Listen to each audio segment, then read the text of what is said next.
I'm Kevin Shaw, and you're watching the Watercraft Journal.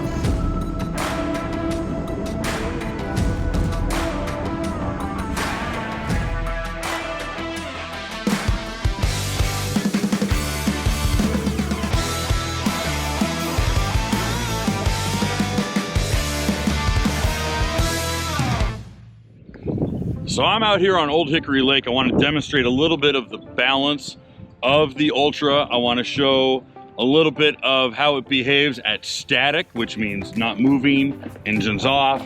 We're just kind of floating around. I also want to demonstrate how it operates at low speed, idle speed, and some of the characteristics of the hull. Some people are caught off guard, and I figured this is an opportunity to let you guys know just a little bit about how this hull behaves. It's important to note that jet ski hulls are very different one manufacturer from the other. You cannot just expect a Kawasaki to have the same hull as a Yamaha, or a Yamaha to have the same hull as a Sea-Doo.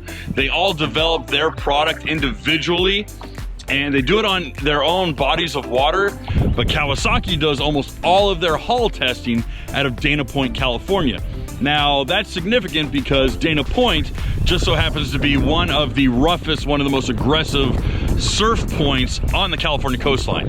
So effectively, all the Kawasaki's are tested and built and developed in some of the roughest water that you could imagine being in. So let's show you a little bit of how the Kawasaki handles when we're sitting here just static on the lake. You can see we've got about 5 to 10 mile an hour winds. It's blowing the lake out a little bit, and we're not getting white caps, but we are getting a little bit of chop, and we're getting a little bit of breeze. So that is going to give you a little better idea of how it handles just here sitting.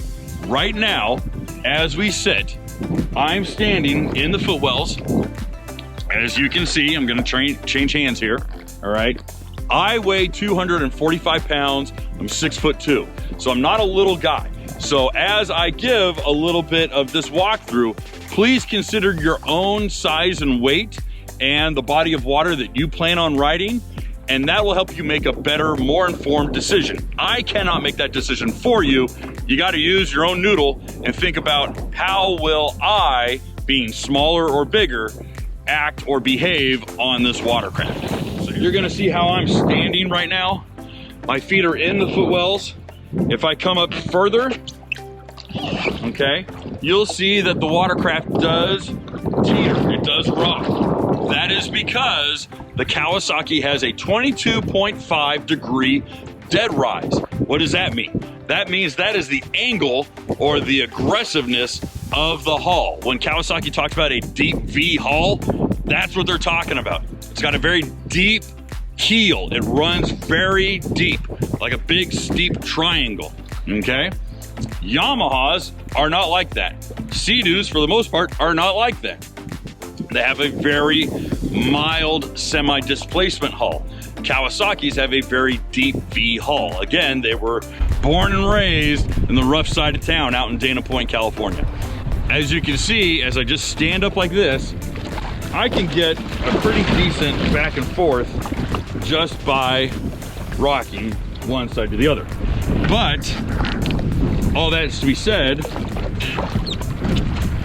I can put both feet in the footwells and I'm not tipping over. In fact, my angle is pretty mild.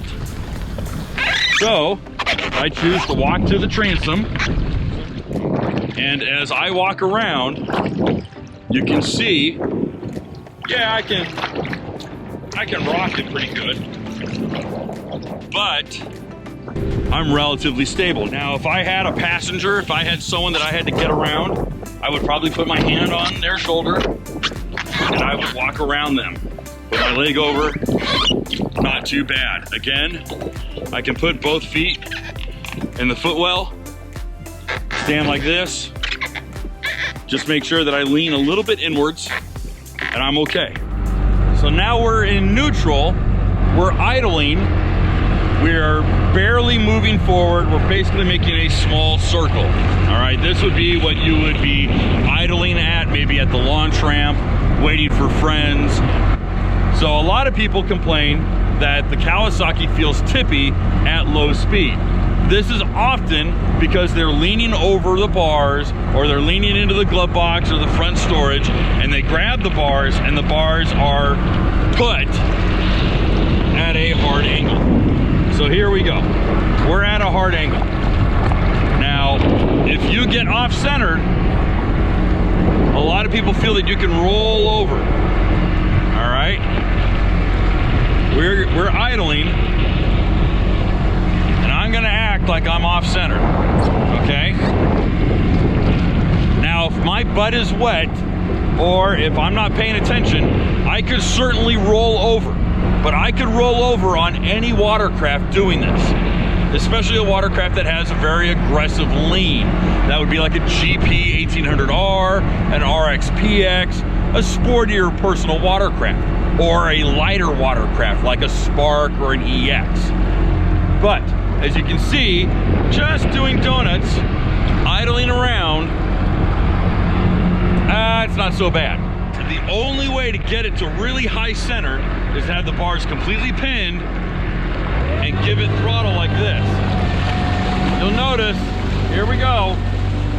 All right, if I give it more throttle, it will roll.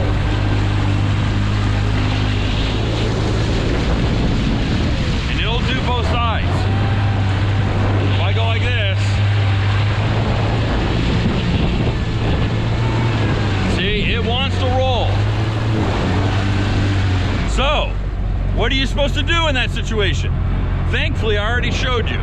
The nice thing is that correcting the bars very quickly, you don't have to goose the throttle, but if you're in a turn like this, and you start to feel that it's going high centered, okay, you start to roll, put it the other way.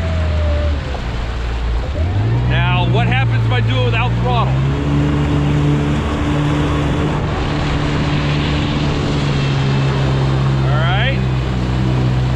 Wanna go like this?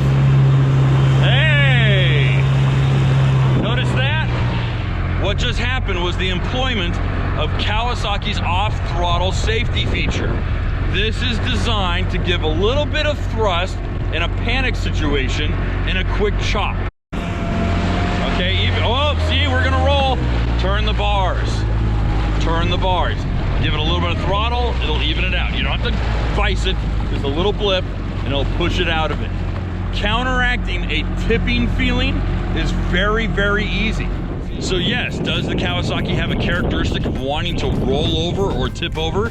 That is only, as I recreated, when you are pinned barred and not favoring the inside or the opposite side of the turn and giving it throttle. Even idling, it's not gonna wanna roll.